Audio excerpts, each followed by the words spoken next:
Hello, and welcome again to the BioNexus Health Clinic Natural and Herbal Medicine podcast series, where we explore the importance, the efficacy, and scope of herbal medicine in conversation with patients, parents, caregivers, and practitioners from around the globe. Today's guest is a very unique individual, a practitioner, healer, and biodynamic farmer par excellence. I'm happy to welcome my friend and colleague, Hans-Günther Kern from the UK. He's a course leader, consultant, and lecturer for biodynamic agriculture and gardening. He's also the founder of Holistic Living University and co-founder of the Healing Matrix Online, an expert in aromatherapeutics and essential oils, as well as an independent wellness consultant. In fact, I can't think of anyone better to talk about food as medicine and sustainable lifestyle that is often critical for those with chronic illness. Hans has been growing vegetables and fruits dynamically in 6 different countries and 2 continents, and has been teaching and consulting in his field of work. Welcome to the BioNexus Health Podcast with Dr. Jodie A. Dashore, who holds a PhD in integrative medicine, is board certified in integrative pediatrics, an internationally recognized pioneering clinician, and author. And now here's your host of BioNexus Health Podcast, Dr. Jodie A. Dashore. Happy to see you again, Hans. Welcome. Well, I'm most delighted to be here on board with you today and just exploring more deeply what we're together embarking on a journey of such adventure of helping people and supporting people in their health and in their wellness. Awesome. So Hans, would you like to tell us what brought you to this way of growing high quality food and teaching others about it? Most delighted to do that. I'm almost apologetic, but I got to say it was actually quite a selfish journey. And I started my career as an athlete and also wanting to support others to become great athletes in swimming and water polo. And as I found out that nutrition is the mainstay to improve performance, which led me then to study further and explore further what could help me and others to perform better, was really the realization that going from conventional food to whole foods, and then from whole foods realizing there was a whole stepping ladder that went up and up and up. The best products that actually grew and were developed right in my doorstep where I was born in Stuttgart through the studies, research, and explorations of Dr. Rudolf Steiner in 1924, and was then called biodynamic farming and gardening. I realized that being German and always looking for the best rather than starting from the scratch and trying to discover the world again when it was discovered already. I started with biodynamics, being taught and trained at Emerson College in England, and soon realized that actually there's a huge discrepancy, not just in terms of health for people to perform better, but also for people to have well-being and, I would call a dignified lifestyle. And unfortunately, too many people in the world, particularly rural communities and also inner city communities, seem to be deprived of having wholesome food that actually nourishes not just their body, but also their soul and spirit. So they become free thinkers, they become deeply feeling and sensitive and empathetic people, and at the same time have stamina, resilience, and well-being and longevity. And so that took me on a trajectory of work throughout the world to help people to create community on biodynamic agriculture and gardening projects in the jungle, literally in Mexico, for example, in Africa, and also in the city jungle for inner city communities. And it was a beautiful learning curve, really, for me to then also learn from others on that way and accumulate all the wonderful wisdom that I was gifted with from these communities. Wow. Well, after that trajectory of experiencing all these different places and cultures, What would you say is your biggest passion at this moment? We are the threshold at this moment, I feel, of stepping up into a world of consciousness, into new paradigms, out of modern research in nutrition, in all the different life sciences, in agricultural sciences, just to think of one specific one being the soil biome and the study of the microbiome in the human realm of the gut biome. We've made discoveries now through modern technologies that many great leaders in the last century were already pronouncing in rudimentary ways to discover and to work with, which then led to the development of biodynamic farming, gardening, anthroposophical nutrition, and medicine in anthroposophical clinics. And I was very privileged when I was studied in the 1980s to be exposed to doctors and nutritionists and cooks and herbalists and name it, you have it, really, the whole gamut of specialists and experts who trained us there and taught us the works. And then I was also privileged to learn more about veterinary work with animals because I was teaching about animals. So that was a really amazing initiation. Not to think of my own children, with who I learned a lot applying herbs, the herbs that you have around. The greatest teachers in my life were actually, and led me to the passion about using herbs and essential oils. Now at this time, the last few years, were the indigenous populations in Chiapas, Southeast Mexico, where I was, just able, through the amazing research that was available in colleges and universities and also in indigenous communities, to bring those two worlds together and actually create manuals of all the herbal medicines that were available for the local communities there, to take healthcare into their own hands again, instead of becoming dependent on the system and outsourcing it, like we have done in the Western world. So between the initial initiation of Emerson College and that, really led me to the passion to say, the last 5 years, I want to integrate all modalities of healthcare that are natural, that also include lifestyle changes and becoming aware of the rhythms and the relationships between people and nature and each other, to really become aware of all that and find a way to integrate all that. And that's what I've been practicing in the last 5-6 years, bringing that all together. So that's my passion. And it's just wonderful to hear someone is doing this on an integrative and international platform. That's let me ask you, so Hans, what has been your experience with utilizing herbal medicine and other natural healing modalities in your practice? You are an expert with aromatherapeutics, essential oils, and that's how you treat your patients, as well as other bioenergetic modalities. And that's something I feel is very important for people to understand, that herbal medicine can be a viable and efficacious alternative for those who are not able to tolerate conventional allopathic medicine, or where allopathic medicine is not indicated, or for people like you and I, who would prefer to go the natural herbal route. So what has been your experience?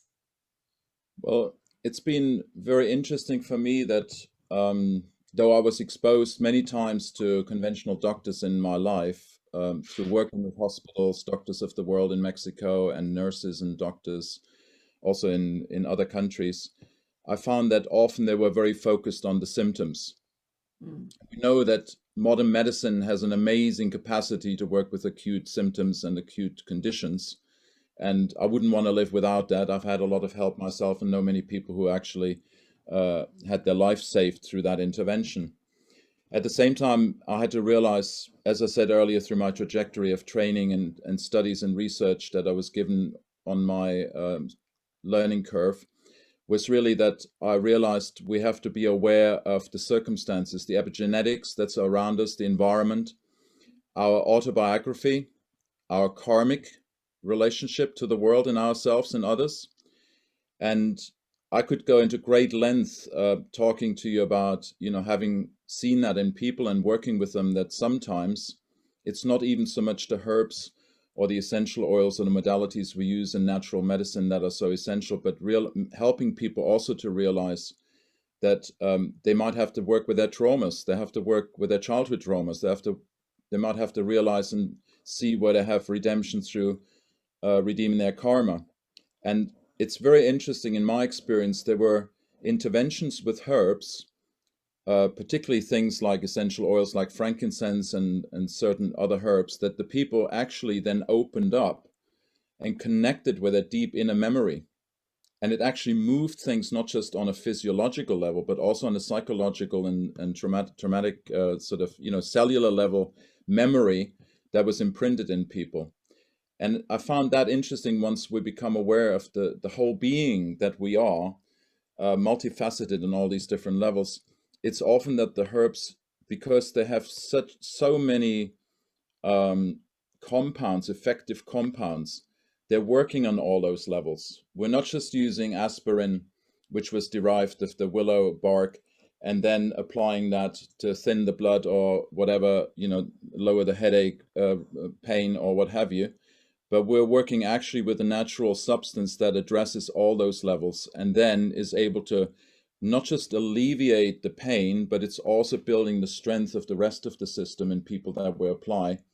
And therefore, true healing is taking place for the patient and the person in front of us, because they're then encouraged activating the whole system to heal themselves. So we're only giving them, as it were, literally a little nudge with a herb that we're prescribing that maybe is one that also addresses the symptom, but it addresses all the other causal effects underneath also.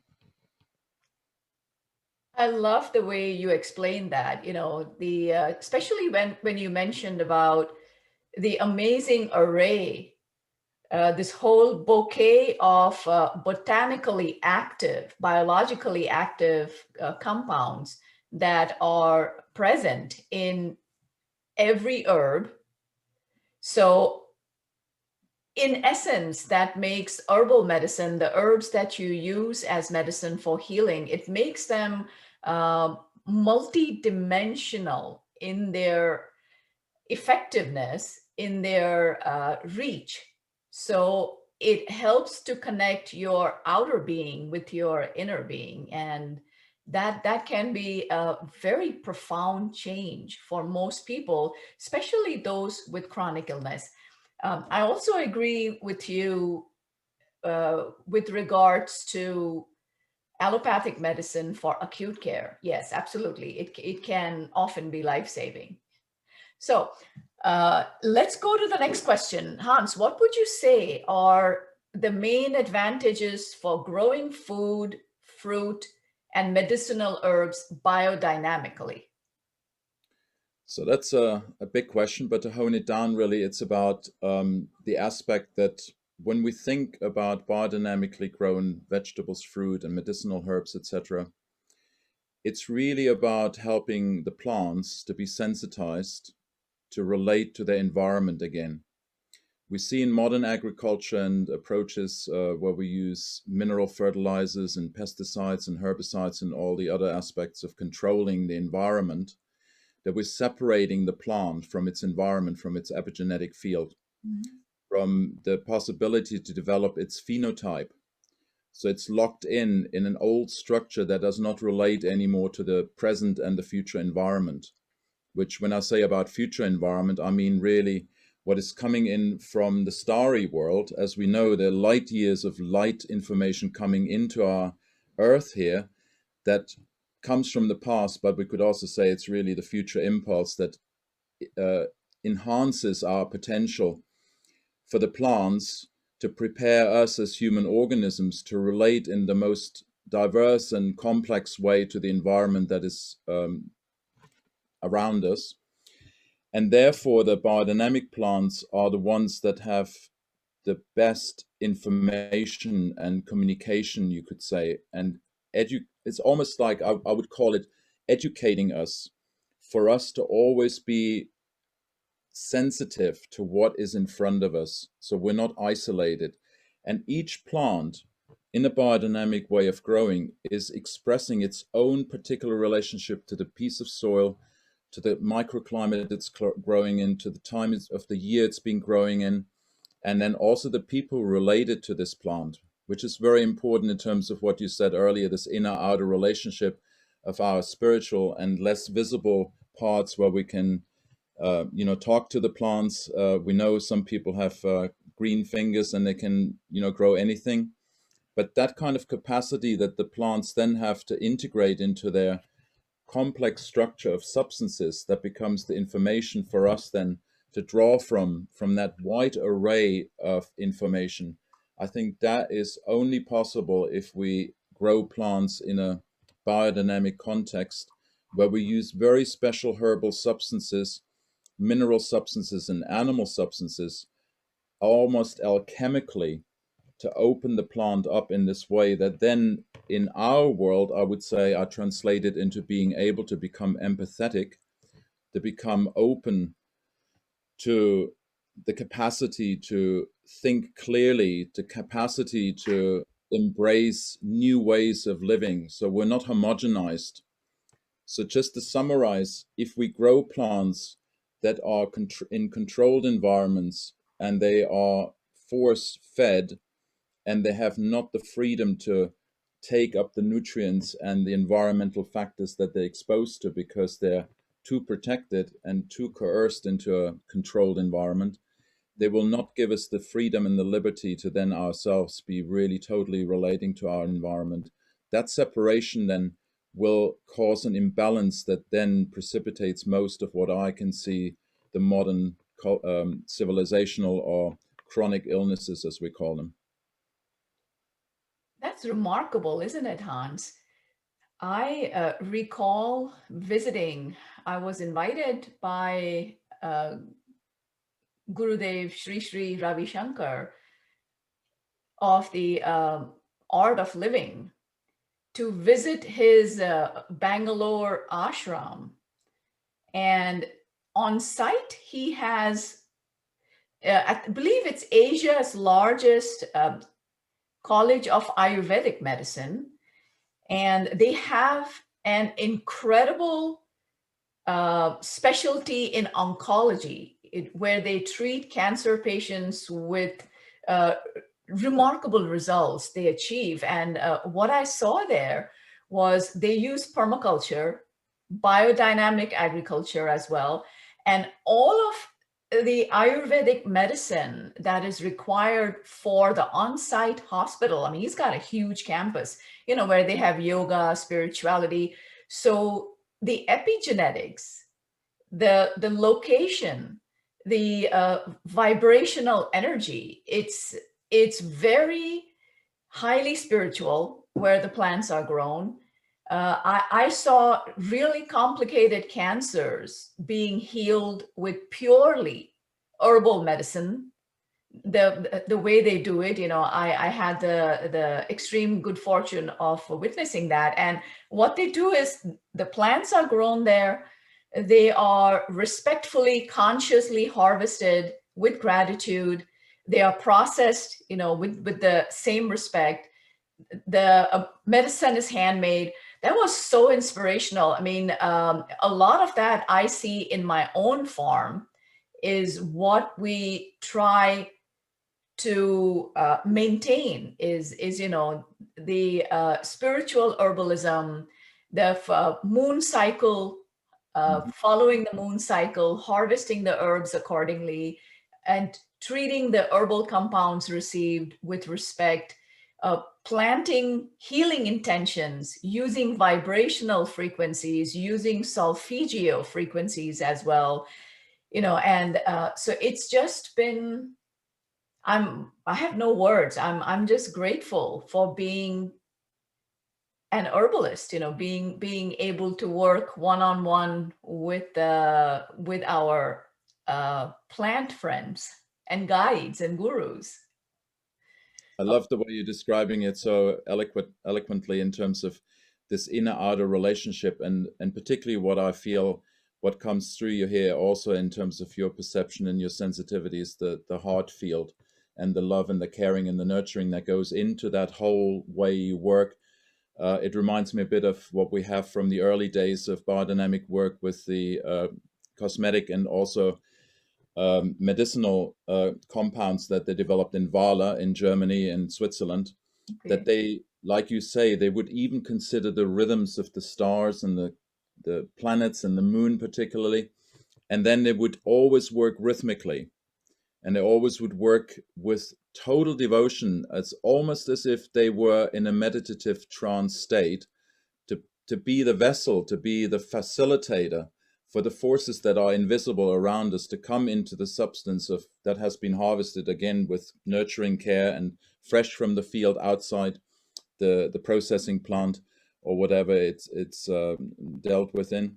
And that kind of nurturing care and locality in terms also what we see in producing food and people eating locally is the mainstay of actually creating this homeostasis of health between our inner and outer environment. So I really am totally on board there with you, and think you're the essence of depicting what biodynamics is really about in terms of an approach to living and growing health.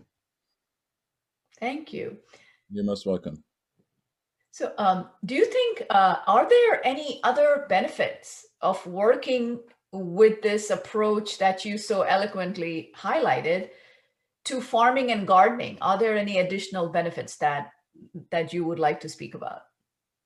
This is a very exciting area of what I experienced in many countries, particularly where climates have been very severe and where people's approaches to the environment were very brutal in a certain sense, where desertification would happen, that through this new approach of working sensitively with the soil and working also with these special biodynamic preparations, we can regenerate soils. And if I just give you an example, if we think of nature in the southwest or the western prairies of United States, the natural cycle can regenerate humus. In 500 years, it regenerates 1 inch of soil. In biodynamic agriculture, we can actually create that in 15 years and faster.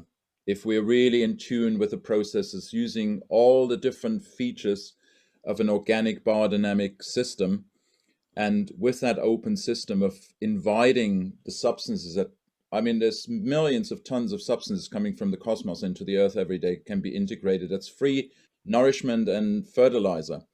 And then you have the soil beneath, and if you can activate that and bring it into a bioavailable form, just like what happens in our gut, if we get nutritional supplements, herbal remedies that are then bioavailable and we can really absorb them, then we become more independent and open system that can relate more readily and sensitively to the environment. So that's one aspect of regenerating the soils in a very rapid fashion, of soils that have been depleted for centuries by modern agriculture and by just insensitive ways of agriculture.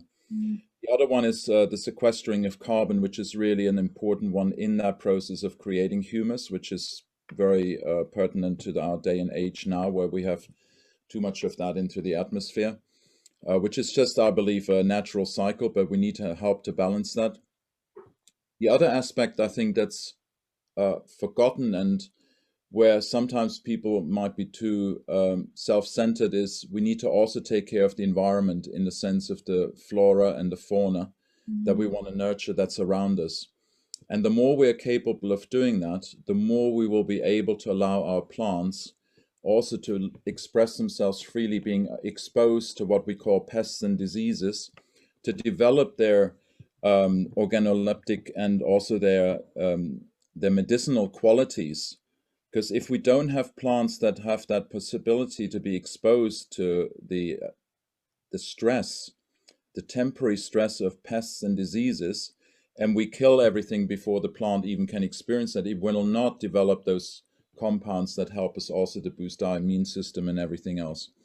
So I think with that kind of awareness that we can rebuild biodiversity at the same time as nurturing human beings with food and with medicine, is probably the panacea of healing the environment, ourselves, and society. So I think, that, and then I would just add a little kind of facet to it, which most of people are not aware of, that how much we're connected with actually the universe or the cosmos or the all, as we call it in German, the everything, or Allah, or however it's expressed in other languages, that as we heal our planet, we're healing also the interstellar space, because we are one. And once we realize that, there will be a biofeedback between sun, planets, the universe, the all, that will nourish us more abundantly as we are becoming conscious and aware and raise our consciousness. Yes, that was so profound, Hans. The spiritual and celestial component to herbalism, the universe working in its own ways. You explained the one consciousness, the oneness. And one of my greatest teachers said something that has stuck with me.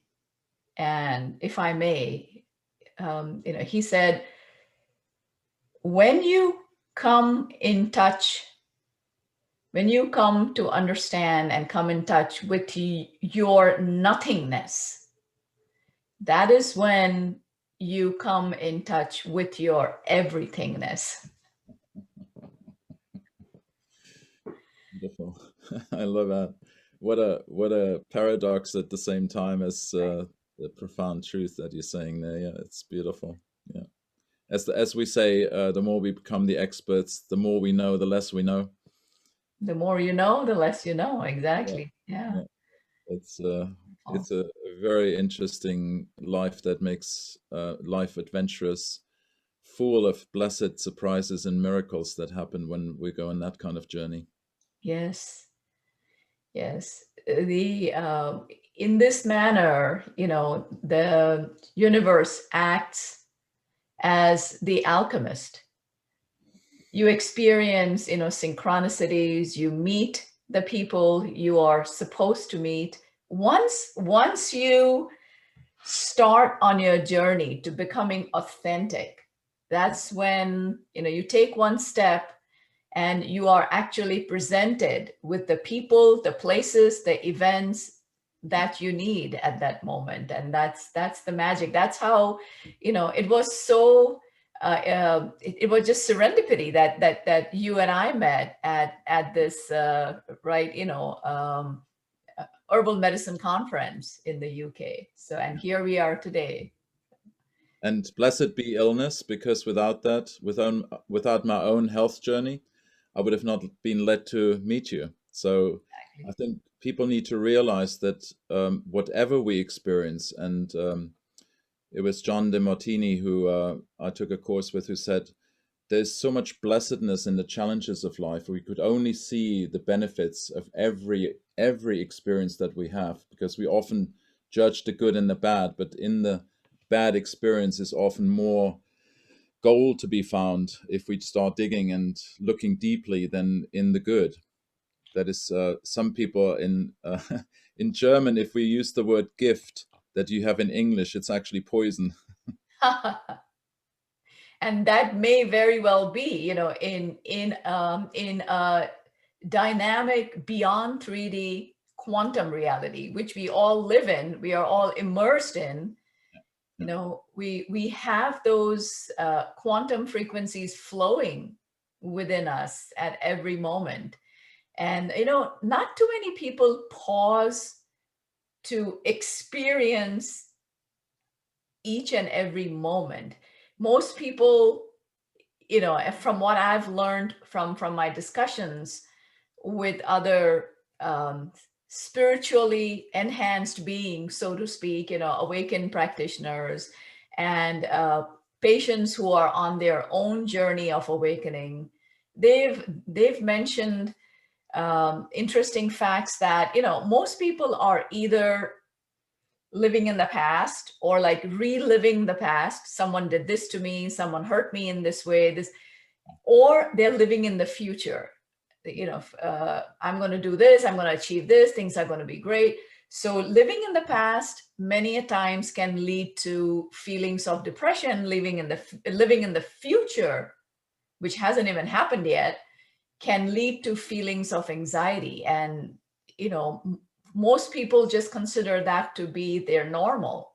Yeah. Whereas living in the moment, it's hard to do, but once you can master the rudimentary basics, it can be quite transformational. I must say, this is such an essence you address there. And, I have my own journey in living in the past, living in the future. My first part of my life, I lived in the past and was very depressed. Then I lived most of my life in the future. And it's only been in the last 5 months, literally, I can see truly that I live in the presence. And what you're talking about, serendipity, I've only experienced with the indigenous populations in the Mayan tribes that they actually live by their dreams. And the first time in my life, I'm thinking, this is not real. I'm living a dream. Because everything I do, I can't plan. I can't extrapolate from the past. It just happens. And when it happens in front of my eyes, in the presence of meetings and revelations and miracles, are literally miracles every day on, like a multiple scale. And it's like, I'm like gobsmacked when that happens, when you're in that space. And I had moments in my life before where that happened, but now it's like every day. And it's like, it also is a good sign, I think, that we can say then we're aligned to our mission and our passion and what we're really here for. And that's where health, I suppose, and happiness and joyfulness can develop. Yes, indeed. The biggest healers there are, probably. Yes. Isn't that right? Absolutely. We took a beautiful journey into this invisible world of emotions, feelings, and spirit, which I think is very important on this healing journey, besides all the wonderful substances we have in nature. And intention. Yeah. Sorry, go ahead. Yeah, just to say that, help us on the journey. Yeah. Would you explain some of these principles that you've been speaking about, which are quite different from conventional farming, hydroponics, organic farming, and we also spoke about quantum. So is there such a thing as quantum agriculture? Yeah. Well, the latest research, which we know, started with Max Planck in Stuttgart again. It's funny that Stuttgart has these amazing scientists and technicians and researchers that have come out of that place. It's interesting just to say where fault lines are in nature, you find people really forerunners of future science and research. And we've got a huge fault line in Stuttgart, like in California. So quantum physics and also unified physics is put forward by Nassim Haramein, which I highly recommend to look into. We really brought together the understanding that everything is one and that each one of us is a universe, which we know from the ancient traditions that we're told that we are the macrocosm of the macrocosm. God or the goddess is in us, and we're part of the god and the goddess or the creator, however we want to call it, Allah or what have you, in which religion we live. But in that embodiment, we have 3 centers of consciousness, and they've been very much verified by modern science. As the neuroscience has discovered, we have this neurological system, which the biggest part is the heart, actually. And we need to follow 95% of our impulses to our heart. And we've reversed that and used the brain a lot. But the brain is really the conduit and the nervous system, as Steiner pointed out and as modern science points out in the soil, that if we look at the plants, the plant is, as it were, the nervous system of the soil. It channels the light information and the cosmic information of neurons and substances into the soil, feeds the soil and the microbiome and the mycorrhiza and the mushroom community that communicate between all the different beings in a way just like our nervous system is communicating in the body, and integrates light and nervous information. And the question is, out of biodynamics, we understand that to feed that system, we need plants that are very rich in minerals to feed that nervous sense pole. Those are the roots, for example. So how do we enhance that kind of nourishment? We use a lot of silica, which is very specially prepared, ground to micron size, and then prepared in the soil in a special way to absorb these ripening, maturing forces and formative forces that help us to create clear thoughts and help the minerals to be absorbed by the plants to then be nourishing our brain, because we know our brain needs the most energy, it needs the most minerals. And so we're aware in biodynamic agriculture and also with the herbs we work with and the essential oils and everything, there are these three polarities that we need to nourish. And we have substances in biodynamic farming that can enhance that. So how to enhance the heart space? How do you improve the growth of leaves in the plants?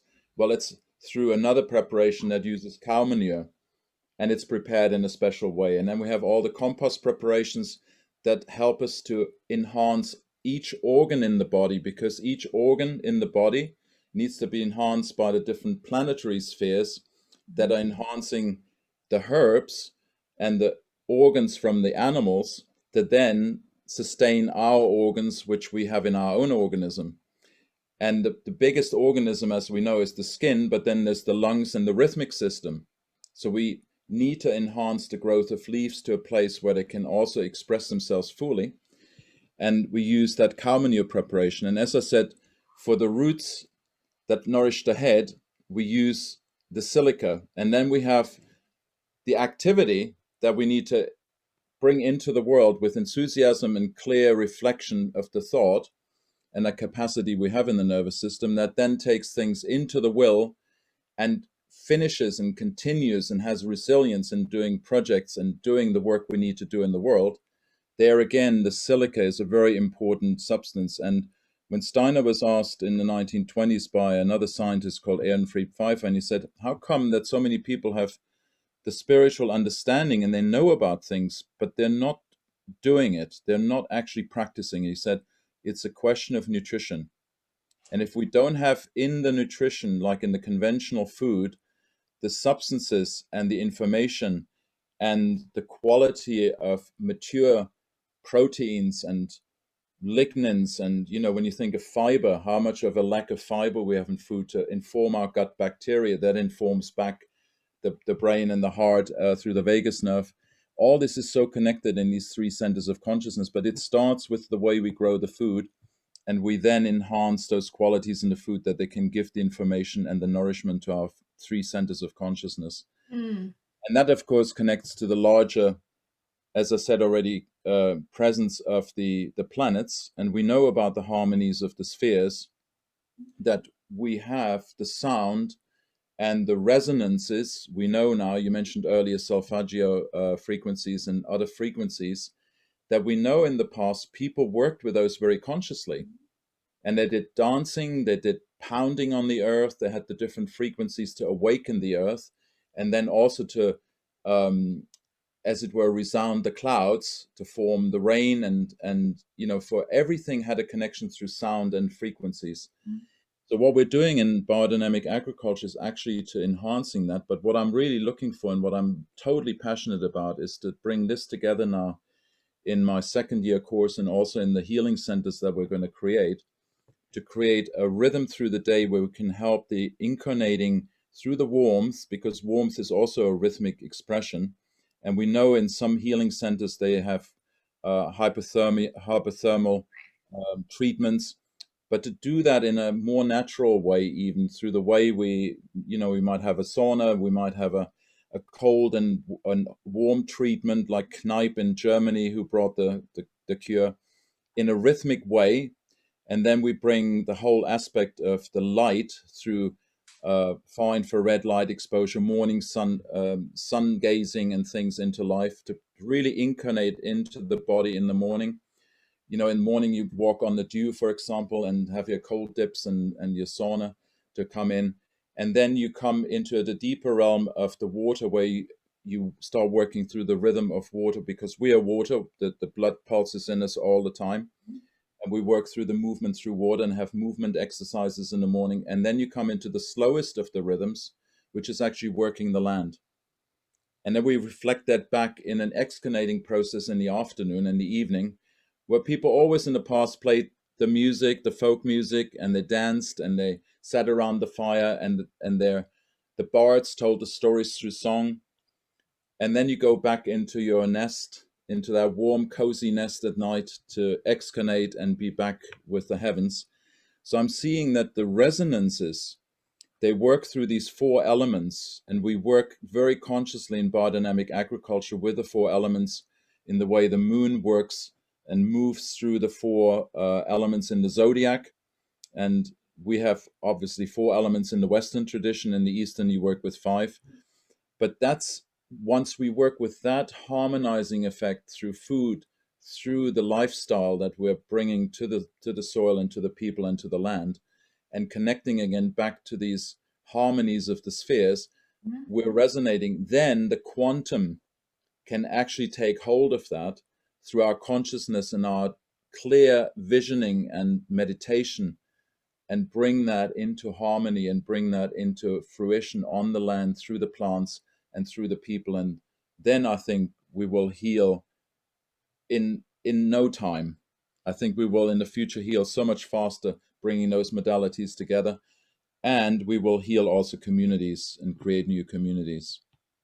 So that's what I see, where biodynamics is going beyond, or that consciousness to bring things together on a very deeper level that's connecting all the different sciences, all the different realms that we're working with in resonance and harmony. Indeed.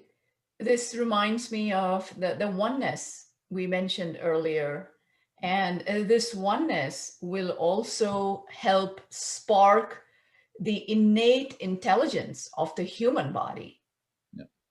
And I've also noticed that the more in tune with nature and rhythms and cycles and flora and fauna that a particular location or farm, if you may, is, you notice that there develops that extended nonverbal communication between the little animals that live on that farm, or surrounding farms.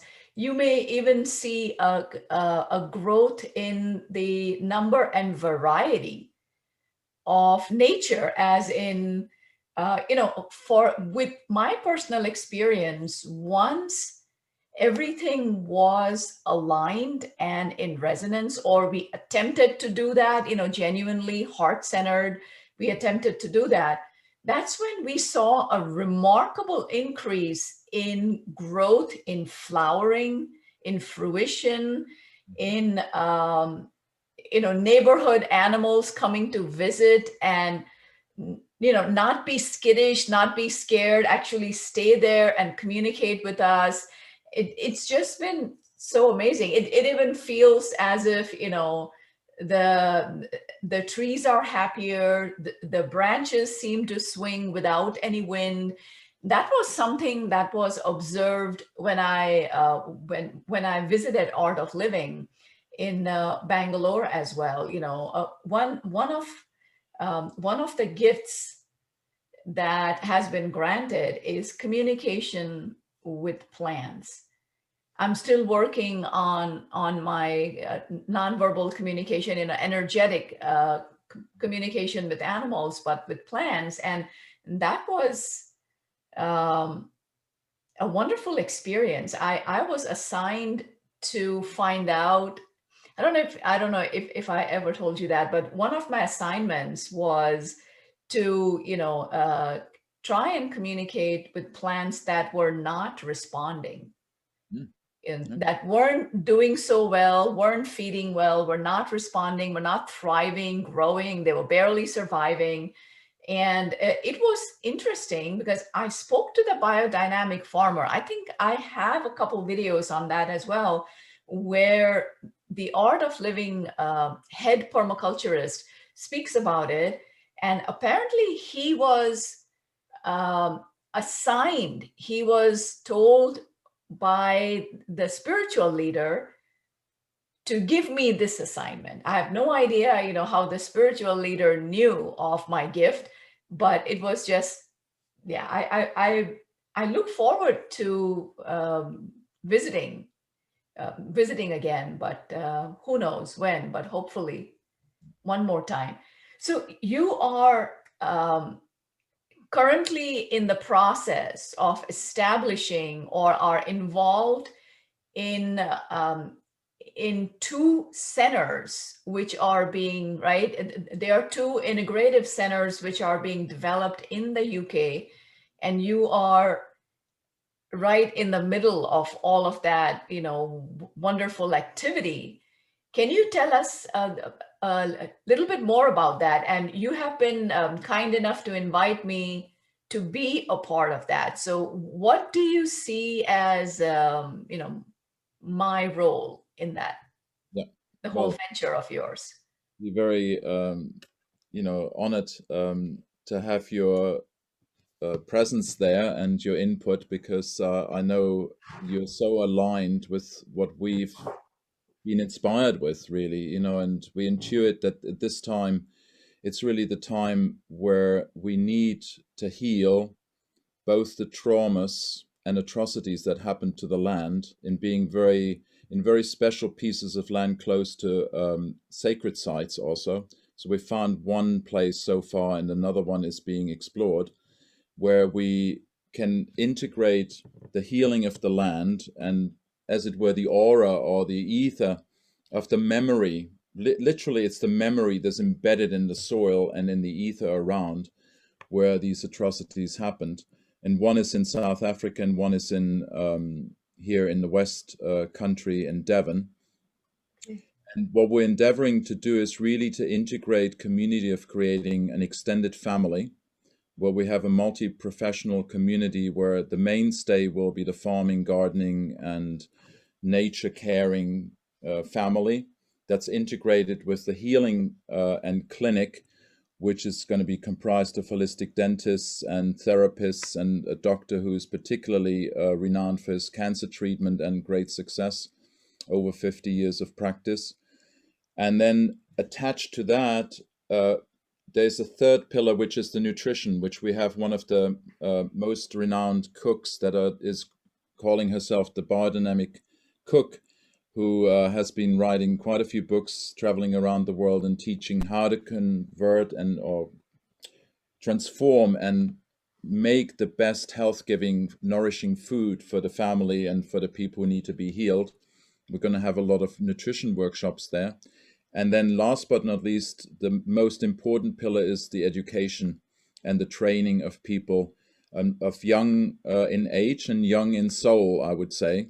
So any age, really, because we want to really get people into the hands-on experience and the community experience, the heart experience, creating the hearth, as we say in English, which contains the art of artful living, of creating artistic artisan expressions through the products that we grow on the land, that then with practitioners that can transform that, who have been working with children and adults in therapeutic contexts to create artisan products that are both useful, but they, as they're produced, are transforming people's life and healing. And then when people use it, they will have a healing impulse in people's environment as they use them.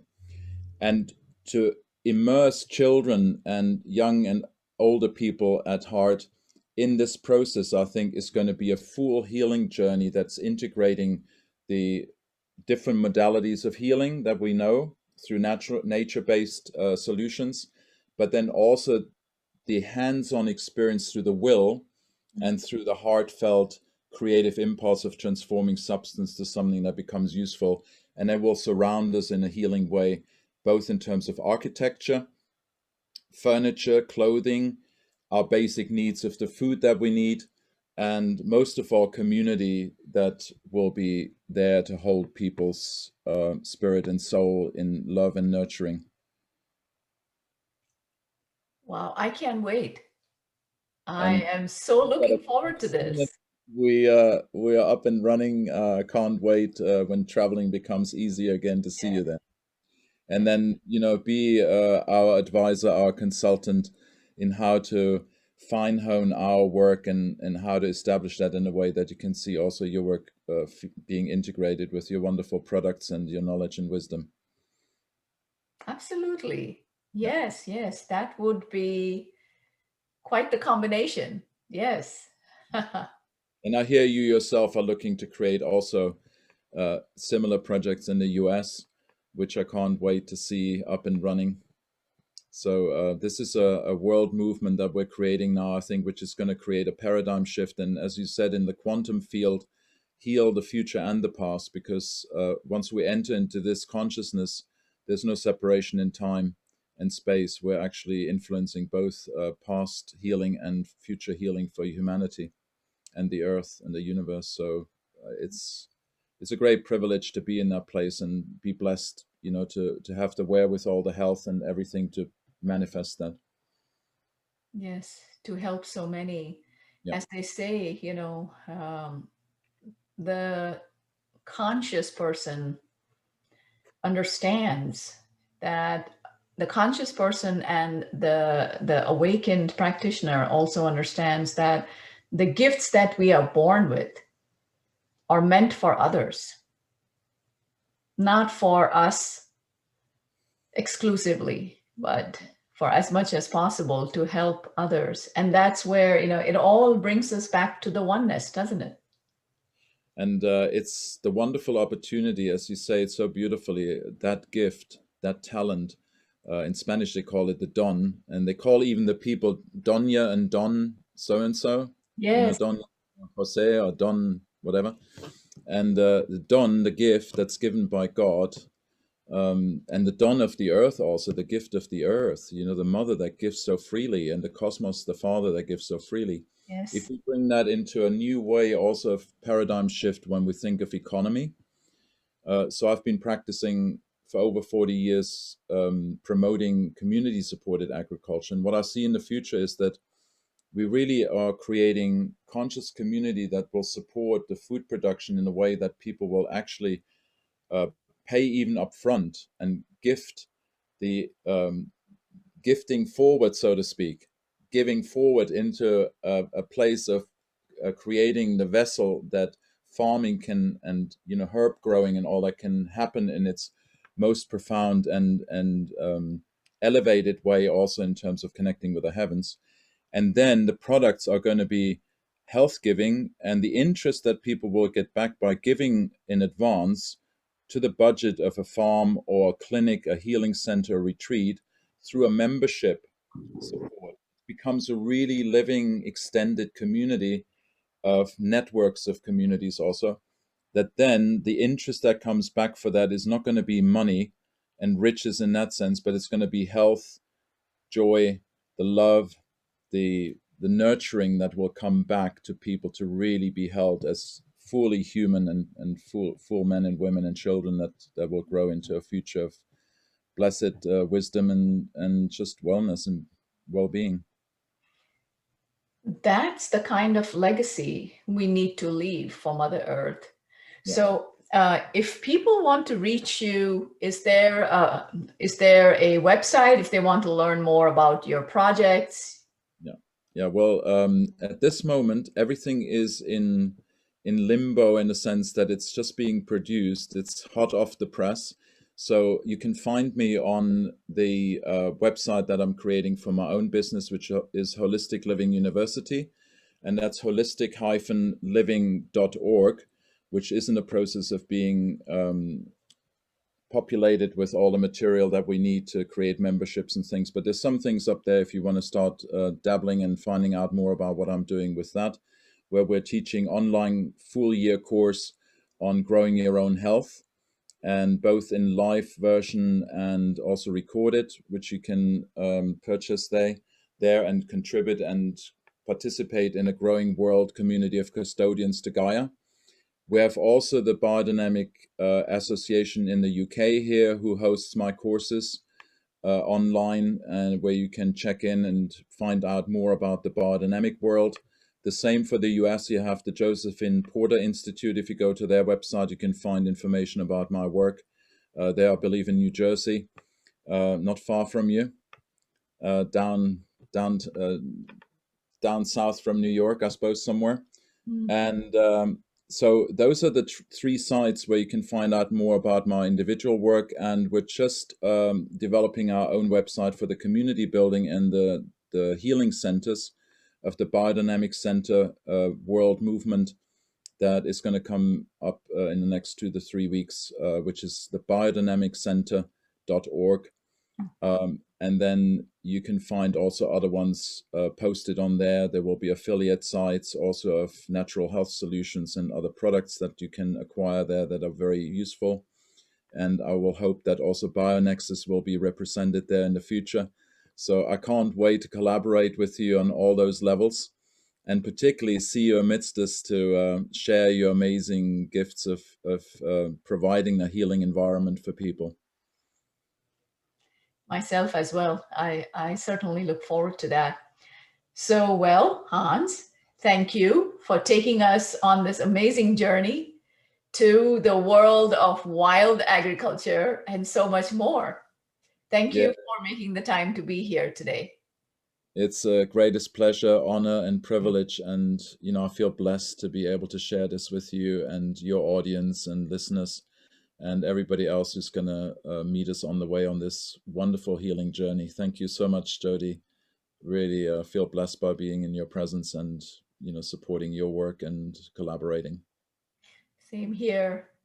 So for all those who are watching, I hope you have learned from this wonderful visit with Hans. Thank you for joining us here today and hope to see you again soon. Namaste. Thank you for joining Master Herbalist Dr. Jodie A. Dashore, Director of the BioNexus Health Clinic and BioNexus Herbals, on the BioNexus Health Podcast, where we explore and share information and stories about recovering and healing from chronic and environmental illnesses such as mold biotoxin illness, Lyme disease, autism spectrum disorder, fatigue, Crohn's and colitis, mast cell activation syndrome, PANS, and more. Please help us grow our message by subscribing to our podcast channel and sharing the podcast on your social networks. For more information, visit bionexushealth.com. Information within this video, audio, or text, collectively known as the podcast, has not been reviewed by the FDA. Nothing within the podcast is intended as or should be construed as medical advice. Information is for general informational and educational purposes only. Consumers of the podcast should consult with their healthcare practitioners for medical recommendations. Seek the advice of a qualified healthcare provider. Do not disregard the advice of a healthcare provider based on any information from the podcast. The information within the podcast may contain information concerning dietary supplements or over-the-counter products that are not drugs. Our dietary supplement products are not intended for use as a means to cure, treat, prevent, diagnose, or mitigate any disease or other medical or abnormal condition.